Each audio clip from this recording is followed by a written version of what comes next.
dumating na ang inantay natin na parcel mga idol. May bagong ano na naman tayo. Bagong gastos. Bagong gusto. Bagong gastos yun. May gamit na naman tayo para sa ating ano. Ay, ito yung sabit. Ano? Wow. Ito yun. Kasi nakalagay doon 2 items. Ito pala yun. Automotive, multifunction, drive, pister. Pister lang ito mga boss. 6 to 24 volts. Overload, rotation, protection, 8 amperes. Ah, di ka ba lumabasa? Di ka ba lumabasa? Tester ito mga boss, no? Tester. Gaya mag-abri ay. Init kayo. Yan. Gamay. Oh, laki pala ano. Ano haba na? Parang scanner. Ayan, ito yung gamit natin ngayon. Para hindi na tayo mahirapan mag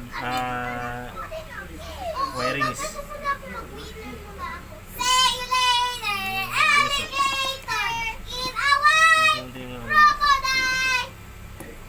Yung wire niya kung mahaba. Sa sunod na unboxing. Tester na ba? Ah, ano na ba? Scanner na ba? Kala ko nga scanner eh. Oh. Ang laki pala oh. Sa sunod na unboxing daw niya. Ano na? Scanner na daw. Mahaba oh. Mahaba ng wire. Ayos ah.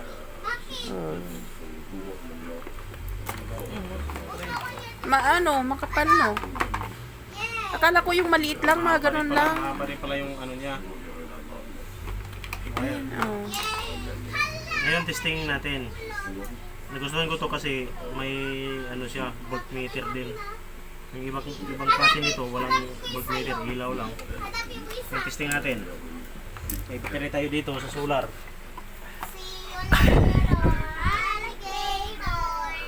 Testingin natin kung gumagana yung voltmeter. Magana. Yun oh. 12.5 12.6. Doon sa ano natin, controller 13.3. Siyempre dumiretso sa ano yan. Dumiretso sa solar kasi yan. Kaya ito yung laman ng baterya natin. 12.6. Okay na rin oh, may ilaw na rin siya oh. Ayos ah.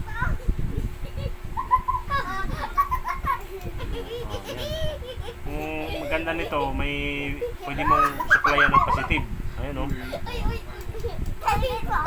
Pwede mo siya supplyan ng positive. Halimbawa, may tinetesting kang ilaw. Ito negative to. Supplyan mo lang siya, magkakaroon siya ng ilaw. Dito sa kabila negative. Ayun oh. Magaling nito ah.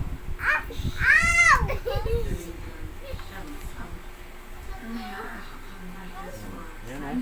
Ganda talaga oh. Malalaman mo yung ano niya oh. Malalaman mo yung